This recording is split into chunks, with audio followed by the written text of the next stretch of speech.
Hello hello hello. Yes. ठीक है।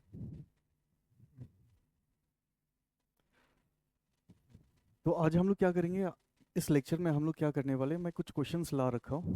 ठीक है। उस क्वेश्चन को डिस्कस करेंगे। ये सारी जो भी क्वेश्चन मैं यहाँ पे लेके आ रखा हूँ, ये सारे PYQ है। ये आपके एग्जाम में पूछा जा चुका है कहीं ना कहीं। ठीक है। कोर्स के बारे में आपको पता है? आइए एक एक करके क्वेश्चन देख लेते हैं पहले। देखो सबसे पहला क्वेश्चन कौन सा है? The resistance in a post office box are made of. इसमें क्या पूछा गया आपसे कि पोस्ट ऑफिस बॉक्स जो होती है, पहले तो ये समझना होगा कि पोस्ट ऑफिस बॉक्स होती क्या है। ठीक है। और पोस्ट ऑफिस बॉक्स में जो रेजिस्टेंस होती है वो किस चीज़ की बनी होती है, किस चीज़ से बना होता है। ठीक है। तो इसके बारे में पहले थोड़ा सा डिटेल में जानते हैं हम लोग। देखो ये जो पोस्ट ऑफिस बॉक्स होती है ना, पहले तो ये समझना हो कि पोस्ट ऑफिस बॉक्स को ही हम क्या बोलते हैं? व्हीटस्टोन्स ब्रिज बोलते हैं। व्हीटस्टोन्स ब्रिज बोलते हैं। ब्रिज। ये व्हीटस्टोन्स ब्रिज क्या काम करता है? ठीक है। तो व्हीटस्टोन्स ब्रिज का हम यूज करते हैं कहाँ पे? अननोन रेजिस्टेंस को फाइंड आउट करने के लिए। इसमें स्ट्रक्चर कैसा होता है? इस व्हीटस्टोन्स ब्रिज का स्ट्रक्चर कुछ ऐसा होता है देखा जाए तो। इसमें टोटल 4 आर्म्स होती है। ठीक है। यहाँ पे एक रेजिस्टेंस होती है, यहाँ पे एक रेजिस्टेंस होती है, यहाँ भी रेजिस्टेंस होता है, यहाँ भी रेजिस्टेंस होती है। इसका नाम होता है PQRS। ठीक है। और हम बीच में क्या करते हैं? गैल्वेनोमीटर को कनेक्ट करते हैं यहाँ पे। और इसको हम एक सेल के साथ कनेक्ट कर लेते हैं। जो भी अननोन रेजिस्टेंस है, जो भी अननोन रेजिस्टेंस है उसको हम यहाँ डालते हैं। हमें सबकी वैल्यू पता होती है, लेकिन हमें Q की वैल्यू नहीं पता है। हमें Q की वैल्यू हमें नहीं पता है, हमें Q की वैल्यू कैलकुलेट करनी होती है। ये जो पी क्यू आर या एस, यहाँ से देखा जाए तो क्यू की वैल्यू हमें नहीं पता है। पी आर और एस की वैल्यू हमें पता होती है। यहाँ पे एक इसको बोलते हैं हम वेरिएबल रेजिस्टेंस बोलते हैं। इसकी वैल्यू को हम चेंज करते हैं। इसकी वैल्यू को हम चेंज करके क्या करते हैं? जैसे ही जो भी अननोन रेजिस्टेंस है जिसको हम लोग फाइंड आउट करना है उसको हम यहाँ कनेक्ट करेंगे। ठीक है। और एस की वैल्यू को हम एडजस्ट करेंगे जिससे कि गैल्वेनोमीटर में जीरो डिफ्लेक्शन हो जाए। जिससे कि गैल्वेनोमीटर में जीरो डिफ्लेक्शन हो जाए। जैसे ही गैल्वेनोमीटर जीरो डिफ्लेक्शन शो करेगी तो हम बोलते हैं कि हमने बैलेंस्ड कंडीशन ऑफ व्हीटस्टोन्स ब्रिज को अचीव किया है। तो बैलेंस कंडीशन पे हमने देखा है कि ऐसा होता है, P/Q is equals to R/S होती है। तो हम Q की वैल्यू हम आराम से फाइंड आउट कर सकते हैं। Q की वैल्यू को हम आराम से फाइंड आउट कर सकते हैं क्योंकि हमें ये पता होता है, इसकी वैल्यू पता होती है। ये रियोस्टेट से हमें ये भी वैल्यू पता होता है। लेकिन ये जो P, R और S जो भी रेजिस्टेंस होती है, ये रेजिस्टेंस एलॉय की बनी होती है। अब ये एलॉयज का क्यों बना होता है ये सोचो। तो एलॉय का इसलिए हम बनाते हैं क्योंकि हमें पता है कि जब हम टेम्परेचर को इंक्रीज करेंगे, ठीक है, ध्यान से सुनना, टेम्परेचर को इंक्रीज करने से हीट प्रोड्यूस होती है। हीट प्रोड्यूस होगी और हीट प्रोड्यूस होने का मतलब है कि टेम्परेचर इंक्रीज हो रहा है। और जब टेम्परेचर इंक्रीज होगी तो रेजिस्टेंस वेरी करती है। Generally resistance at T temperature is equals to initial resistance into 1 + alpha into delta T बोलते हैं। ठीक है। इनिशियल रेजिस्टेंस इतनी है, जैसे हमने टेम्परेचर को इंक्रीज किया तो रेजिस्टेंस चेंज हो जाएगी। और सिंस ये एक्सपेरिमेंट है तो हम कभी नहीं चाहते कि टेम्परेचर के साथ में, ठीक है, रेजिस्टेंस की वैल्यू चेंज हो। मतलब हम नहीं चाहते कि P, R और S की वैल्यू चेंज हो। तो इसके लिए हम क्या करते हैं? ये जो अल्फा है, हम ऐसा मटेरियल लेते हैं जिसके लिए अल्फा की वैल्यू क्या हो? पॉजिटिव हो और कम हो। अल्फा की वैल्यू पॉजिटिव और कम हो। तो ऐसा कौन सा मटेरियल है? देखा जाए तो एलॉय होती है। एलॉय के लिए क्या होती है? अल्फा की वैल्यू जो होती है वो पॉजिटिव होती है और बहुत कम होती है। मतलब इसका मतलब ये है कि टेम्परेचर इंक्रीज होने से रेजिस्टेंस इंक्रीज नहीं होगी। अगर हो भी रही है तो बहुत नेग्लिजिबल होती है। लेकिन अगर मैंने मेटल का यूज़ किया तो मेटल के लिए अल्फा की वैल्यू जो होती है वो पॉजिटिव होती है और हाई होती है। पॉजिटिव और हाई होने का मतलब है, इसको हम लोग ऐसा बोलते हैं कि इसको बोलते हैं टेम्परेचर कोफिशिएंट ऑफ रेजिस्टेंस। अगर अल्फा की वैल्यू पॉजिटिव और हाई है, इसका मतलब है कि जब हम टेम्परेचर को इंक्रीज करेंगे, ठीक है, तो रेजिस्टेंस की वैल्यू इंक्रीज होगी। किसकी? मेटल्स में। लेकिन वही अगर सेमीकंडक्टर का देख लोगे तो अल्फा की वैल्यू नेगेटिव होती है। नेगेटिव होने का मतलब है कि जब हम टेम्परेचर को इंक्रीज करेंगे तो रेजिस्टेंस डिक्रीज होगी। ठीक है। तो हम सिंस ये हम एक्सपेरिमेंट करने जा रहे हैं तो यहाँ पे हम नहीं चाहते कि टेम्परेचर इंक्रीज होने से रेजिस्टेंस की वैल्यू चेंज हो। तो हम एलॉय यूज करेंगे। और यहाँ पे देखा जाए तो कौन सा एलॉय है? एलॉय सिर्फ ये है। कॉपर देखा जाए तो ये मेटल है, आयरन मेटल है। ठीक है। मैग्नीन जो होती है, मैग्नीन स्टैंडर्ड रेजिस्टेंस बोलते हैं हम लोग। ठीक है। मैग्नीन जो होती है ये बेसिकली एलॉय है। किस चीज़ का एलॉय है? तो इसको भी चाहे तो हम लोग लिख सकते हैं, कहीं ना कहीं काम आ सकता है हमारे लिए। ये जो एलॉय बनी होती है, ठीक है, ये कॉपर मैग्नीज और निकेल की बनी होती है। तो कहीं आप लिख के रख सकते हो कि मैग्नीन जो होती है, मैग्नीन जो होती है ये एक एलॉय है। और किस चीज़ से बना हुआ है? तो ये कॉपर मैग्नीज और निकेल से बना हुआ है। ठीक है। ये किस चीज़ से बना हुआ है? तो कॉपर, मैग्नीज और निकल से बना हुआ है, ठीक है। तो हम सिंस हम यहाँ पे क्या यूज़ करने वाले हैं, हम एलॉय यूज़ करेंगे। तो एलॉय कौन सी है? मैग्नीन जो है ये एक एलॉय है, ठीक है। तो इसका आराम से कर सकते हैं हम लोग, टिक कर सकते हैं। अब देखो जरा ये क्वेश्चन, अच्छा इसमें ऑप्शन नहीं दे रखा है लेकिन ऑप्शन मुझे याद है, कोई बात नहीं, हम लोग सॉल्व करेंगे इसमें, ठीक है। हम लोग सॉल्व करके देखेंगे क्या है इसका करेक्ट आंसर। अब देखो ये क्वेश्चन ऐसा पूछा गया, an electric heater of power 100 watt raises the temperature of 5 kg of liquid from 25 degree Celsius to 31 degree Celsius in 2 minute. हमें पता है कि जब हम टेम्परेचर इंक्रीज करेंगे तो वाटर की टेम्परेचर या कोई भी लिक्विड की टेम्परेचर इंक्रीज होगी, ठीक है। कितना लिक्विड है? 5 kg। कहाँ से कहाँ टेम्परेचर चेंज हो रहा है? 25 डिग्री सेल्सियस से 31 डिग्री सेल्सियस। कितने टाइम में चेंज हो रहा है? तो 2 मिनट में। तो स्पेसिफिक हीट क्या होगी? तो स्पेसिफिक हीट का जो फॉर्मूला होता है, ठीक है, हम उसको स्पेसिफिक हीट को सी से भी डिनोट कर सकते हैं या फिर हम एस से भी डिनोट करते हैं। किसी बुक में सी से डिनोट किया होता है या फिर किसी बुक में एस से डिनोट किया हुआ है। तो हमारे पास जो फॉर्मूला होती है ये होती है, देखो सी हम ऐसा निकालते हैं, delta Q by M into delta T, ठीक है, ये होती है, ठीक है। सी का डेफिनेशन क्या होता है? It is the amount of heat required to raise unit mass of substance by unit degree Celsius. मतलब हम यूनिट, अगर ऐसा सोचोगे, अगर मान के चलो ऐसा यूनिट में बात करें तो हम बोलेंगे कि 1 kg सब्सटेंस की टेम्परेचर 1 डिग्री सेल्सियस राइज करने के लिए हमें कितनी हीट की जरूरत पड़ती है, उसी को हम क्या बोलते हैं? स्पेसिफिक हीट बोलते हैं। तो यहाँ से हमें पता चल जाता है कि डेल्टा क्यू जो है वो क्या होगी? एम इंटू डेल्टा टी होगी, एम इंटू डेल्टा टी होगी। लेकिन यहाँ तो हीट दे ही नहीं रखा है, मास दे रखा है। चलो मास की वैल्यू कितनी दे रखी है? 5 दे रखा है। और चेंज इन टेम्परेचर चाहे डिग्री सेल्सियस में हो या केल्विन में हो, चेंज इन डिग्री सेल्सियस और चेंज इन केल्विन सेम होती है। तो हम यहाँ पे क्या बोलेंगे? टेम्परेचर कितना चेंज हो रहा है? 25 से 31, मतलब 6 डिग्री का चेंज हो रहा है। या फिर 6 केल्विन बोल लो या फिर 6 डिग्री सेल्सियस बोल लो। और डेल्टा क्यू कैसे निकालेंगे? देखा जाए तो यहाँ पे पावर दे रखा है, तो हमें पता है कि पावर का फॉर्मूला क्या होता है? वर्क डन अपॉन टाइम या फिर वर्क की यूनिट जूल। तो हम ऐसा बोल सकते हैं कि हीट अपॉन टाइम जो होती है वो क्या होता है? पावर होता है। तो हीट कैसे निकालेंगे हम? हीट का फॉर्मूला क्या होगा? Power into time. तो मैं यहाँ पे पावर इंटू टाइम लिख देता हूँ। पावर कितना है देखा जाए तो 100, और टाइम कितनी है? 2 मिनट है। तो ऐसा यूनिट में कितना होगा? 2 मिनट मतलब 120 सेकेंड है, इज इक्वल्स टू 5। अरे यहाँ पे तो सी लिखना भूल गया मैं, कोई बात नहीं। तो 5 इंटू 6 इंटू सी ऐसा लिख देंगे। अब इस क्वेश्चन को सॉल्व कर लो जरा, इक्वेशन बन चुका है, हम आराम से सॉल्व कर सकते हैं। ये करके देखते हैं जरा कितना होगा। 5 2 ज़र, ठीक है, 6 1 ज़र 6 2 ज़र। तो सी की वैल्यू कितनी होगी? 2 2 ज़र 4 और 2 जीरो बच गया, ठीक है। 2 2 ज़र 4, हाँ 2 जीरो बचा ना, यस। तो इसका आंसर कितना होगा? 400 जूल पर केजी केल्विन।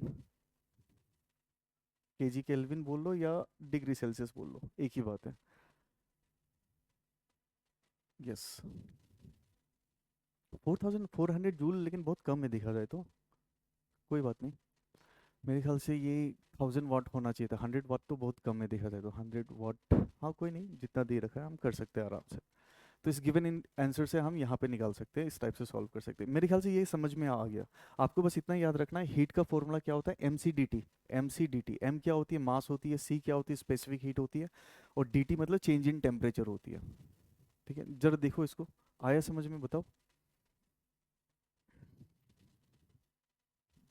कहीं कहीं पे अगर ये 100 वाट की जगह अगर 1000 वाट होती तो ये क्या आ जाता? ये आ जाता 4000 जूल पर केजी केल्विन आता, या फिर 4000 जूल पर केजी पर डिग्री सेल्सियस आ जाती, ठीक है। कोई नहीं, ये कर लोगे आप आराम से। अब देखो जरा, in which of the following case concave mirror is not used. ध्यान से सुनो, कनकेव मिरर का जो काम होता है, ठीक है, कनकेव मिरर कैसा इमेज बनाती है? तो कनकेव मिरर छोटा इमेज भी बनाता है, बड़ा इमेज भी बनाता है, ठीक है। लेकिन वो जो छोटा इमेज जो बनाता है कनकेव मिरर, कभी कभी छोटा इमेज भी बनाती है, ठीक है। अगर इसके बारे में देखा जाए तो हम ऐसा करके देख सकते हैं शॉर्ट में। अगर मान के चलो ये कनकेव मिरर है, ठीक है, तो ये फोकस हो जाएगी, ठीक है, और ये सेंटर ऑफ कर्वेचर, और ये क्या होती है? ये पोल होती है। अगर मैंने ऑब्जेक्ट को यहाँ रखा तो इसकी इमेज यहाँ बनती है, बिटवीन सी एंड एफ। जब मैंने ऑब्जेक्ट को यहाँ रखा तो इसकी इमेज एग्जैक्टली यहाँ बनती है। जब हम ऑब्जेक्ट को सी और एफ के बीच में रखेंगे तो मैग्नीफाइड और इन्वर्टेड इमेज बनेगी। और जब हम फोकस और पोल के बीच में रखेंगे तो इमेज कहाँ बनती है? यहाँ पे बनती है, यहाँ पे बनती है। तो ये सारे केसेस मैं याद करा दूंगा आने वाले टाइम में, कोई प्रॉब्लम नहीं है। देखो जरा, concave mirror is not used in torch में हम यूज करते हैं, हेडलाइट ऑफ व्हीकल यहाँ भी यूज होती है।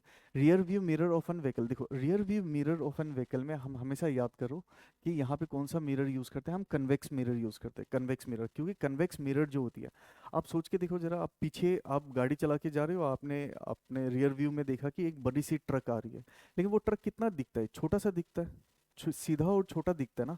तो इस केस में देखो जरा, सीधा और छोटा कहीं इमेज बन रहा है क्या? कहीं भी नहीं बन रहा है। ये बन तो रहा है, सीधा बन रहा है लेकिन मैग्नीफाइड बन रही है। ठीक, सीधा और छोटा इमेज ये बनाता ही नहीं, कनकेव मिरर कौन बनाता है? कन्वेक्स मिरर बनाती है। ठीक है, तो इसका आंसर क्या होगा? Rear view mirror of an vehicle. वहां पे क्या यूज करते हैं हम? कन्वेक्स मिरर यूज करते हैं, कन्वेक्स मिरर। क्योंकि कन्वेक्स मिरर कहीं भी ऑब्जेक्ट को रख लो, वो हमेशा सीधा और छोटा इमेज बनाती है, वो हमेशा सीधा और छोटा इमेज बनाती है। नेक्स्ट देखते हैं। अब देखो, गिवन फोर फोर्सेस, कौन कौन सी फोर्स दे रखी है? ग्रेविटेशनल, इलेक्ट्रोस्टैटिक, मैग्नेटिक और frictional. Which of this are non conservative? इसमें पूछा गया नॉन कंजर्वेटिव फोर्स, इसके बारे में थोड़ा सा बताता हूँ, ध्यान से देखना। ठीक है, पहले तो ये समझो कि वर्क डन का फॉर्मूला क्या होता है। Work done is equals to, हम ऐसा लिखते हैं, फोर्स इनटू डिस्प्लेसमेंट लिखते हैं। क्या ये हमेशा डिस्प्लेसमेंट लिखते हैं? क्या हम हमेशा डिस्प्लेसमेंट लिखते हैं? क्या ये डिस्टेंस नहीं हो सकती है? बिल्कुल, ये डिस्टेंस भी होती है। जनरल जो फॉर्मूला है, फोर्स इनटू डिस्प्लेसमेंट बोलते हैं हम, लेकिन ये किसी किसी केस में फोर्स इनटू डिस्टेंस भी होती है। क्यों और कब? क्यों और कब? जैसे कि फ्रिक्शन के केस में, फ्रिक्शन के केस में अगर हम वर्क डन निकालना चाहते हैं, ठीक है, तो force, friction force into distance होती है। क्योंकि अगर मान के चलो हम यहाँ से मूव करके ऐसा घूम के वापस यहीं पहुंच जाते हैं, यहाँ पे यहीं पहुंच जा रहे हैं, ठीक है, तो फ्रिक्शन जो होगी, फ्रिक्शन के लिए देखा जाए तो अगर डिस्प्लेसमेंट की वैल्यू जीरो डालेंगे तो वर्क डन जीरो होगी, लेकिन वर्क डन जीरो नहीं होती है फ्रिक्शन के केस में। ठीक है, फ्रिक्शन एक क्लोज पाथ में, ठीक है, फ्रिक्शन के कारण वर्क डन जीरो नहीं होती है। ठीक है, तो यहाँ पे ऐसा समझो कि जितने भी कंजर्वेटिव फोर्स होती है, जितने भी कंजर्वेटिव फोर्स होती है, उसके लिए क्लोज्ड पाथ में वर्क डन जीरो होती है, और नॉन कंजर्वेटिव फोर्स के लिए क्लोज्ड पाथ में वर्क डन जीरो नहीं होती है। ठीक है, मतलब पाथ के ऊपर डिपेंड करता है। ठीक है, कंजर्वेटिव फोर्स के लिए वर्क डन जो होती है वो पाथ डिपेंडेंट होती है। ठीक है, पाथ इंडिपेंडेंट होती है, सॉरी। कंजर्वेटिव फोर्स के लिए वर्क डन जो होती है वो पाथ के ऊपर डिपेंड नहीं करता है, लेकिन नॉन कंजर्वेटिव फोर्स के लिए वर्क डन जो होती है वो पाथ डिपेंडेंट होती है। तो यहाँ पे पाथ डिपेंडेंट कौन कौन सा है देखा जाए तो ये वाली मैग्नेटिक और फ्रिक्शन फोर्स। मैग्नेटिक फोर्स और फ्रिक्शन फोर्स, ये दो ऐसे फोर्स हैं जो कि नॉन कंजर्वेटिव है। मतलब कौन सा होगा? डी, नॉन कंजर्वेटिव होगी। ठीक है, क्योंकि मैग्नेटिक फोर्स के लिए देखा जाए तो हम ऐसा भी लिखते हैं, ठीक है, line integral of magnetic field around close loop is equals to mu not times total current inside. और ये कभी भी जीरो नहीं होती है, is not equals to zero. ये कहाँ पढ़ने को मिलता है? तो ये देखते हैं हम लोग एम्पेयर सर्किटल लॉ में। ठीक है, मैं ऐसा करूंगा कि जो भी टॉपिक आने वाला है, मतलब जो भी अगली क्लास से ऐसा रखेंगे हम लोग, जो भी टर्म हम यहाँ पे यूज करेंगे वो सारी चीज़ों को मैं एक्सप्लेन करूंगा कि मतलब एम्पेयर सर्किटल लॉ होती क्या है। जैसे कि यहाँ पे मैंने कंजर्वेटिव के बारे में बताया, ठीक है, फिर ये कौन सा लॉ है, तो ये है आपका एम्पेयर सर्किटल लॉ। इसको कहाँ यूज़ करेंगे वो सारी चीज़ें डिटेल में डिस्कस कर लूँगा। अभी बस देख लो एक बार। ठीक है, अच्छा ये क्वेश्चन क्या दे रखा है देखो जरा। An ideal transformer has 100 turns in primary and n turns in secondary if the input is 220 volt AC and we want 100 volt output, what is the value of n? ध्यान से देखो, पहले तो ये समझेंगे कि ट्रांसफॉर्मर काम क्या करता है। ट्रांसफॉर्मर क्या काम करता है? वोल्टेज रेगुलेटिंग डिवाइस है। वो हाई वोल्टेज को लो वोल्टेज में कन्वर्ट करता है या लो वोल्टेज को हाई वोल्टेज में कन्वर्ट करता है। अगर लो को हाई कर रहा है तो स्टेप अप ट्रांसफॉर्मर बोलेंगे। ठीक है, और हाई को अगर लो करता है तो स्टेप डाउन ट्रांसफॉर्मर बोलेंगे। ठीक है, तो ट्रांसफॉर्मर के अंदर ऐसा ऐसा फिगर होता है, देखो जरा शॉर्ट में मैं बताता हूँ। ये मान के चलो ये ट्रांसफॉर्मर है, इसको हम लोग बोलते हैं कोर ऑफ ट्रांसफॉर्मर। ठीक है, यहाँ पे हमारे पास प्राइमरी कॉइल होती है और यहाँ पे हमारे पास सेकेंडरी कॉइल होती है।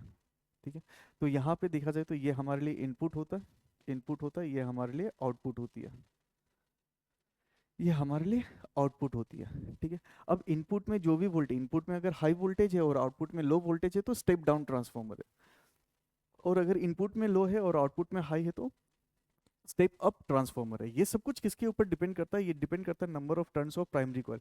यहाँ पे कितना टर्न है? 1 2 3 4 5 6 NP टर्न्स है। यहाँ पे कितना टर्न है? NS। आउटपुट हम सेकेंडरी कॉइल से लेते हैं। ठीक है, और इसको हम ऐसा लिखते हैं, यहाँ पे जो रिलेशन आती है, यहाँ पे रिलेशन आती है कि EMF in primary to the EMF in secondary, इसकी जो रेशियो होती है ये होती है number of turns of primary to the number of turns of secondary. ऐसा करके लिखते हैं। E का मतलब है वोल्टेज, EMF या वोल्टेज।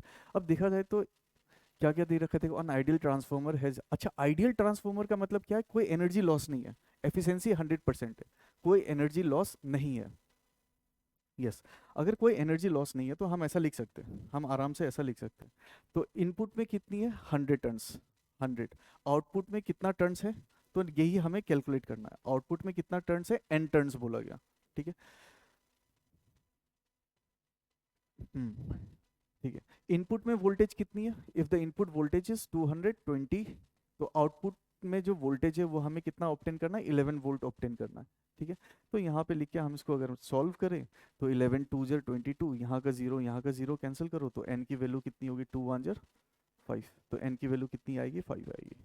ये कैलकुलेशन करके देखना एन की वैल्यू कितनी आएगी, 5। मतलब इनपुट में जो भी टर्न्स है 100 टर्न्स है तो आउटपुट में सिर्फ 5 टर्न होगी। ठीक है। इसमें क्या क्या होता है, एनर्जी लॉसेस होती है, बहुत सारे टाइप की एनर्जी लॉसेस होती है, हीटिंग इफेक्ट होता है, एक होती है हमिंग लॉस, एक होता है एडी करंट लॉस होती है। तो वो सारी चीज़ें धीरे धीरे करके जब क्वेश्चन डिस्कस करेंगे जहाँ जहाँ आना स्टार्ट होगा तो वो मैं आपको बताते हुए चलूँगा, या फिर शॉर्ट में एक टाइम ऐसा करेंगे कि ट्रांसफॉर्मर का जो लेक्चर है, हालांकि मैंने सारे लेक्चर को रिकॉर्ड कर रखा है, यूट्यूब में लाइव क्लास लिया था 12th को, तो वहाँ से जैसे ट्रांसफॉर्मर आया तो आप अगर मुझे बोलोगे तो ट्रांसफॉर्मर का लिंक सेंड कर दूंगा, तो वहाँ से आप देख के सब कुछ डिटेल में समझ जाओगे कि ये फॉर्मूला आया कहाँ से, फ्लक्स लीकेज क्या होती है, ये सब चीज़ हम लोग वहाँ देख सकते हैं। अब देखो ये क्वेश्चन ऐसा पूछा गया, ये कौन से चैप्टर का है देखा जाए तो ये एक कॉन्सेप्ट होती है फॉल्टी थर्मामीटर, या फिर ये जो पर्टिकुलर टॉपिक जो है, ये जो क्वेश्चन पूछा गया ये कौन से चैप्टर का पूछा गया, थर्मल प्रॉपर्टीज ऑफ मैटर का पूछा गया, जो कि क्लास 11th का पार्ट 2 में है। ठीक है, क्लास 11th का पार्ट 2 में है थर्मल प्रॉपर्टीज ऑफ मैटर, उसका क्वेश्चन है। क्या पूछा गया है देखो जरा, a mercury thermometer has equally space marking from 0 to 100। एक काम करते हैं, ऐसा बना लेते हैं, ऐसा ऐसा करके मैंने कुछ बना लिया, सिंस मैंने ये क्वेश्चन पढ़ रखा है तो मुझे आइडिया है कि मुझे क्या करना है इसमें। ठीक है, ध्यान से देखो, a mercury thermometer has equally space marking from 0 to 100। तो ये यहाँ पे 0 है और यहाँ पे 100 मार्किंग कर रखा है, 100 मार्किंग कर रखा है। In melting ice the mercury is at 10th mark. ठीक है। अब देखो जरा, इन मेल्टिंग आइस मतलब मेल्टिंग पॉइंट पे मर्करी का जो मार्क किया हुआ है, जो मार्किंग है वो कहाँ पे, 10th पे। और हमें पता है कि मेल्टिंग का मतलब है कि 0 डिग्री सेल्सियस, तो जब 0 डिग्री सेल्सियस होती है तो वो कहाँ है, 10th पे है। वो 10th पे है, 10th मार्क किया हुआ है। ठीक है, यहाँ पे मतलब 0 डिग्री सेल्सियस कहाँ पे है, तो 10th पे है। While in boiling water it is at 80th mark, और जब बॉयल वाटर जब बॉयल होती है वो कितने टेम्परेचर पे होती है, 100 डिग्री सेल्सियस पे होती है। 100 डिग्री सेल्सियस पे वो कितना मार्क दिखा रहा है, 80 मार्क दिखा रहा है, 80 मार्क पे। What is the temperature in degree centigrade when the mercury is at 45th mark, अगर ये 45th है, मैंने यहाँ पे मार्किंग लिख रखा है, यहाँ पे मार्किंग कर रखा है, और यहाँ पे टेम्परेचर ले रखा हूँ, ये क्या है, ये डिग्री सेल्सियस, ये डिग्री सेल्सियस, और ये मार्क के साथ मैं कुछ मार्किंग कर रखे, मतलब 0 डिग्री सेल्सियस पे 10th मार्क है, और जब 100 डिग्री सेल्सियस पे 80th मार्क है, 80 मार्क है। ठीक है। और जब 45 मार्क होगी तो इसकी करस्पॉन्डिंग टेम्परेचर कितनी होगी, ये कितनी टेम्परेचर होगी। ठीक है। तो इसके पीछे का जो कॉन्सेप्ट है देखा जाए तो वो कॉन्सेप्ट क्या होती है, reading minus lower fix point divided by upper fix point minus lower fix point constant है। कोई भी थर्मोमीटर का क्वेश्चन हो, कोई भी थर्मोमीटर का क्वेश्चन हो, ठीक है, तो ये दो रेफरेंस पॉइंट पे होती है, एक reference point lower fix temperature होती है और एक reference point upper fix temperature होती है। लोअर फिक्स टेम्परेचर को हम बोलते हैं फ्रीजिंग पॉइंट या मेल्टिंग पॉइंट बोलते हैं, और अपर फिक्स पॉइंट जो होती है वो क्या होती है, बॉइलिंग पॉइंट बोल लो या स्टीम पॉइंट बोल लो। तो इसके पीछे का जो कॉन्सेप्ट होता है, इसमें फॉर्मूला यूज करते हैं हम, reading reading minus lower fixed point divided by upper fixed point minus lower fixed point, ये कांस्टेंट होती है। तो हमारे पास रीडिंग क्या है, ये वाली देखो जरा, ये मान के चलते x है, तो reading minus lower fix point कितनी है 0 divided by upper fix point है 100 माइनस लोअर फिक्स पॉइंट कितनी है 0 इज इक्वल्स टू रीडिंग कितनी है 45 minus lower fix point 10 divided by upper fix point 80 minus lower fix point 10। अब इसको solve कर लो आराम से, यहाँ पे क्या आ गया, x बाई 100 आ गई, और यहाँ पे आ गया 35/70। ठीक है, ये कितने टाइम्स में होगा, 1 और ये 2 2 और ये 50, तो x की वैल्यू कितनी आ जाएगी, 50 आ जाएगी, 50 डिग्री सेल्सियस है क्या ऑप्शन में, बिल्कुल।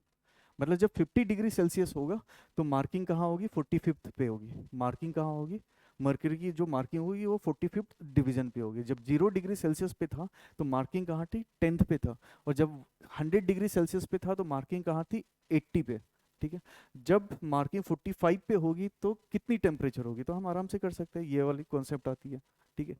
यहाँ पे देखा जाए तो इसको हम ऐसा भी मान सकते हैं कि इसके क्वेश्चन कैसे आते हैं, फॉल्टी थर्मोमीटर के क्वेश्चन आते हैं। या फिर किसी ने नया थर्मोमीटर बनाया और उसने बोल दिया, उसने ऐसा बोला कि जब वाटर फ्रीज होती है तो फ्रीजिंग पॉइंट पे टेम्परेचर है 10 डिग्री पी। पी नया यूनिट है सोचो, ऐसा मान के चलो, या फिर 10 डिग्री एम है। ठीक है। और जब बॉयल होती है तो 80 एम होती है। जब मार्किंग हो, जब 45 एम हो तो उसके करस्पॉन्डिंग डिग्री सेल्सियस में कितनी टेम्परेचर होगी, ऐसा क्वेश्चन भी पूछ सकता था आपसे। तो ये सब घुमा फिरा के पूछते हैं, कोई नहीं, आपको अगर कॉन्सेप्ट पता है तो कर लोगे आप आराम से ये क्वेश्चन भी। ठीक है। आ जाओ 7th में देखते हैं नेक्स्ट क्वेश्चन कौन सा है। When A nucleus emit beta रे व्हाट डज नॉट चेंज, क्या चीज चेंज नहीं होती है। ठीक है। तो ये देखा जाए तो कौन से चैप्टर का, रेडियो एक्टिविटी, मतलब न्यूक्लियर चैप्टर में देखने को मिलेगा आपको, क्लास 12th का न्यूक्लियर चैप्टर का है ये। ठीक है। अब देखो जरा बीटा डिके का मतलब होता क्या है, पहले तो ये समझो। देखो बीटा डिके का मतलब होता है कि इलेक्ट्रॉन का बाहर आना। ठीक है। रेडियो एक्टिविटी प्रोसेस में, ठीक है, किसी तरीके से न्यूक्लियस से क्या बाहर आ रहा है, इलेक्ट्रॉन आ रहा है। और इलेक्ट्रॉन को हम कैसे लिखते हैं, ऐसे लिखते हैं। ठीक है। तो मान के चलो कोई एलिमेंट है, ठीक है, जिसकी एटॉमिक नंबर Z है और उसकी मास नंबर A है। अगर ये बीटा डिके हुआ, अगर ये बीटा डिके हुआ, ठीक है, तो क्या आएगी, एक क्या आएगा, एक इलेक्ट्रॉन बाहर आएगी। इलेक्ट्रॉन को हम ऐसा देते हैं और साथ ही साथ एनर्जी आएगी, कुछ ना कुछ तो एनर्जी आएगा ही आएगा। साथ ही साथ एक नया एलिमेंट आएगा, एक नया एलिमेंट आएगा।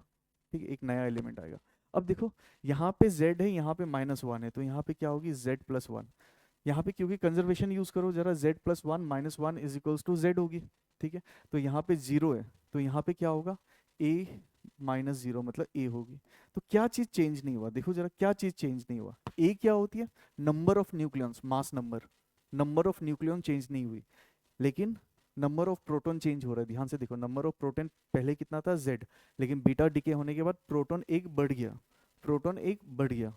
लेकिन नंबर ऑफ न्यूक्लियॉन्स मतलब न्यूक्लियस के अंदर में जो चीज होती है, क्या क्या होती है, मतलब प्रोटॉन प्लस न्यूट्रॉन का जो सम है, जितना पहले था उतना ही बाद में है, यानी कि sum of proton and neutron number ये कभी चेंज नहीं हो रहा है। ठीक है। अब देखा जाए तो बीटा डीके में भी 2-3 टाइप की होती है, beta positive decay, beta negative decay. तो वो अभी नहीं है, वो आने के टाइम में जब क्वेश्चन आएगा तो मैं कराऊंगा उसका। वरना ये चैप्टर का भी देखा जाए तो इसका भी वीडियो है, आप चाहे तो एक बार में देख सकते हो आराम से। ठीक है। पूरी न्यूक्लियर चैप्टर 2 घंटे में खत्म कर सकते हो आराम से, इतना छोटा चैप्टर है। सिंस आप एग्जाम देने वाले हो, अगर आपको कोई भी कॉन्सेप्ट में मतलब आपको अगर ऐसा लगता है कि मतलब कुछ और एक्स्ट्रा पढ़ लेना चाहिए, तो टाइम निकाल के थोड़ा सा पढ़ ही लो, कहीं ना कहीं तो काम आना ही है वो। कोई नहीं, नेक्स्ट पे देखते हैं। PN junction is reverse biased, it's depletion region. अगर पीएन जंक्शन डायोड है हमारे पास, तो ये कौन सा चैप्टर है, सेमीकंडक्टर का। अब सोचो जरा, सेमीकंडक्टर पूरे चैप्टर को कितने देर में खत्म कर सकते हैं। मैं सच में बताऊं तो 2 घंटे में खत्म कर सकते हैं पूरी चैप्टर, और मैंने खत्म करा है अपने टीजीटी वाले बच्चों को। और ऐसा एक भी क्वेश्चन नहीं होगा जो आपसे हिलेगा नहीं, आराम से कर सकते हो। ठीक है। तो पीएन जंक्शन डायोड को जब भी हम रिवर्स बाइस में करेंगे, मतलब पीएन जंक्शन डायोड कैसा होता है, देखो ये तो पी टाइप होगी, ये एन टाइप।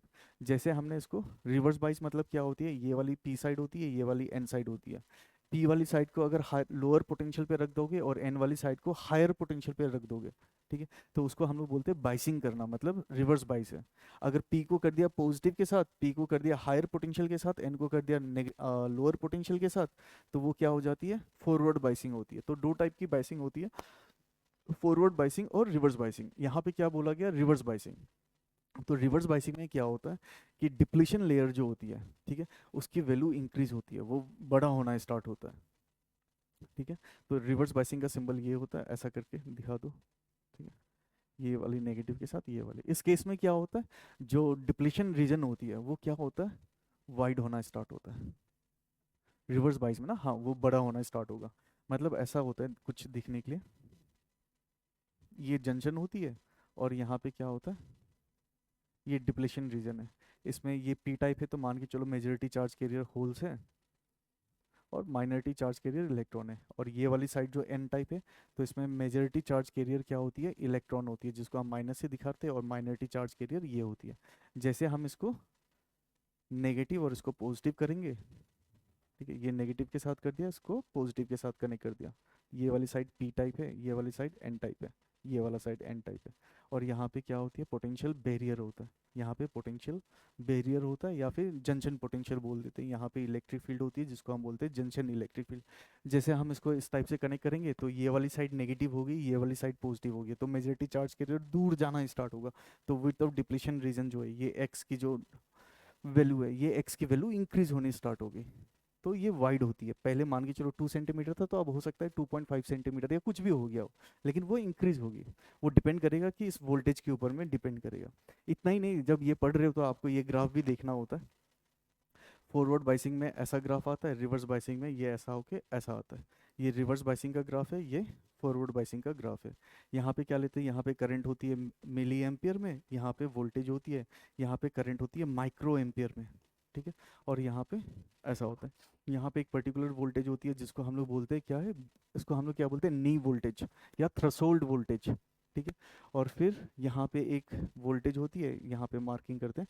इस वोल्टेज की वैल्यू को हम क्या बोलते हैं, ब्रेक डाउन वोल्टेज, जहाँ पे डिप्लीशन रीजन इतना बड़ा हो चुका है कि हीटिंग इफेक्ट के कारण सारे बॉन्ड टूट गए उसके। ठीक है, और फ्री मतलब large number of charge carrier release होगी। जब large number of charge carrier release होगी तो करंट सडनली बूस्ट करेगा, करंट की वैल्यू सडनली बूस्ट होगी, उसको बोलते हैं हम एवलांचे करंट। तो ये भी आप देख के आराम से कर सकते हो, कोई दिक्कत नहीं है।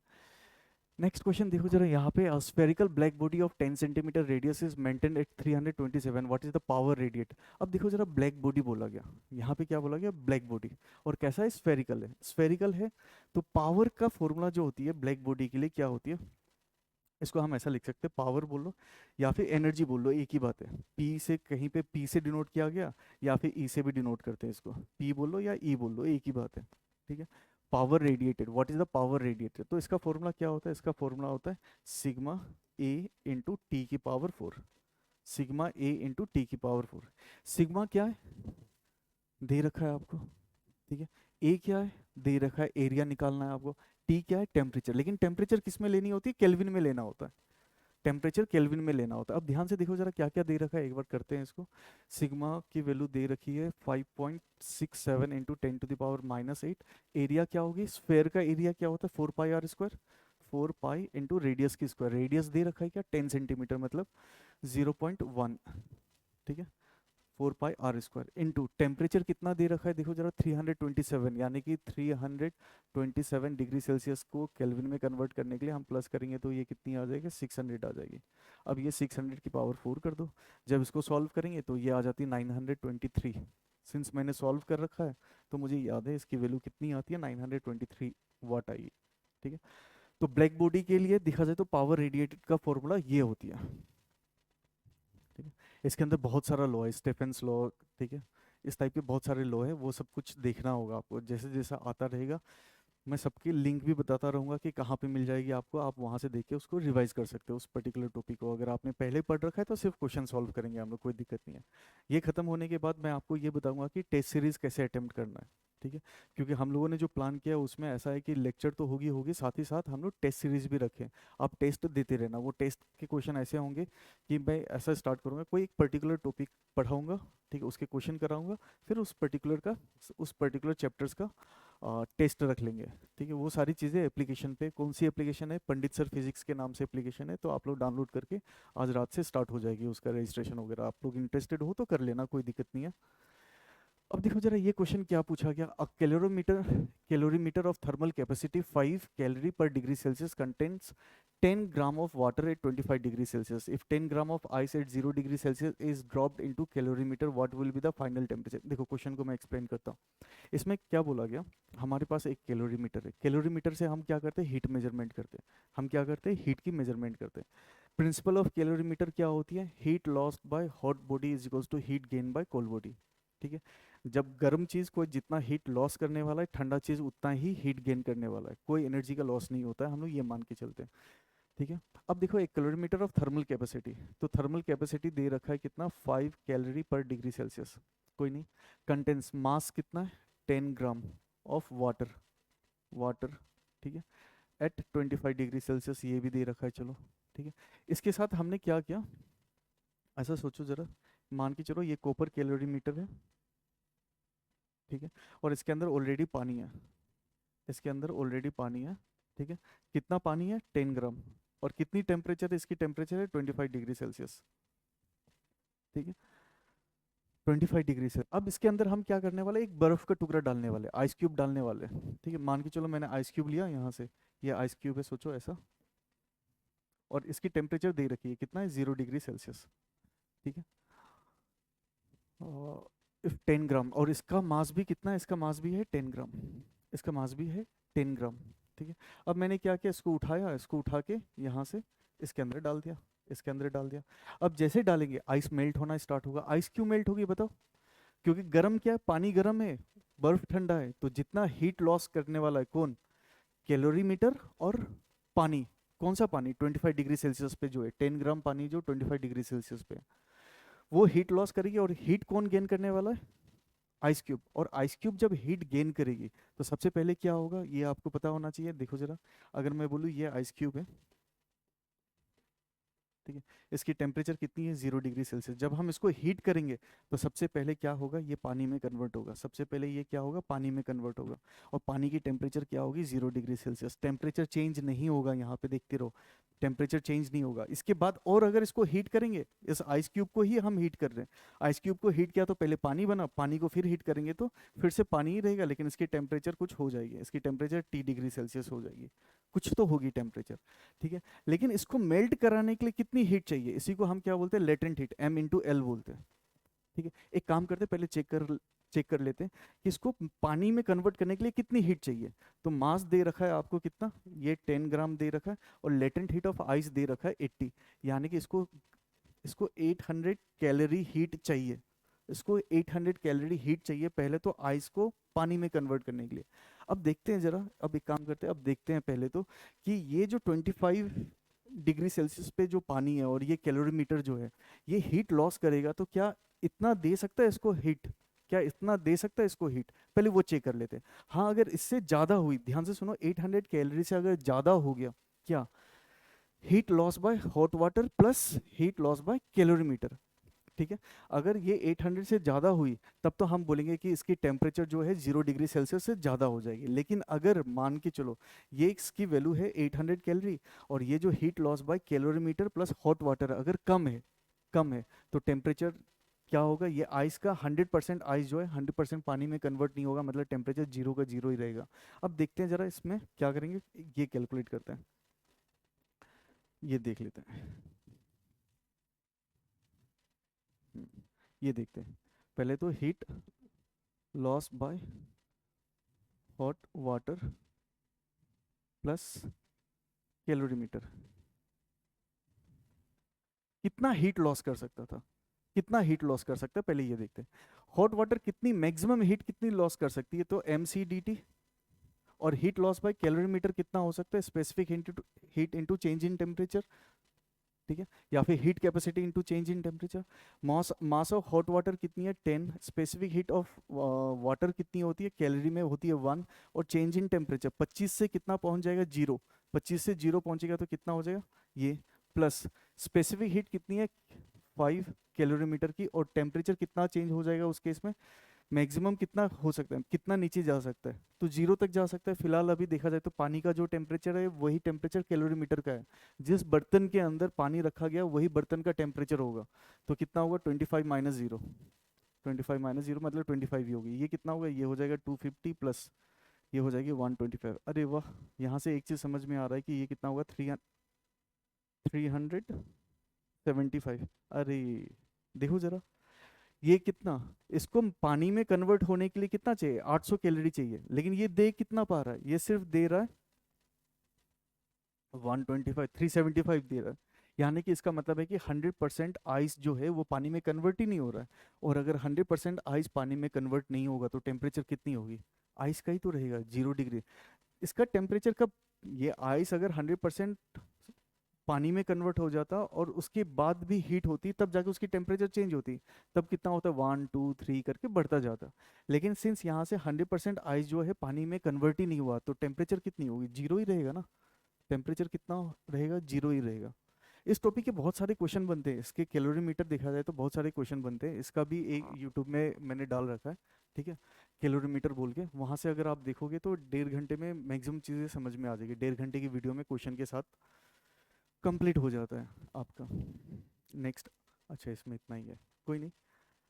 तो इसको आप लोग डेमो की तरह ट्रीट करना, ठीक है। अगर आप लोग इंटरेस्टेड होगे तो फिर आप बैच को ले सकते हो। फिर हम लोग 9 तारीख या 10 तारीख से जब भी होगी, ठीक है, तो वहाँ से कोर्स को स्टार्ट कर सकते हैं हम लोग। इसमें सिंपली हम लोग क्या करने वाले हैं, इस पूरे कोर्स में हम लोग क्या करेंगे, फिजिक्स केमिस्ट्री मैथ्स सारी PYQ करेंगे।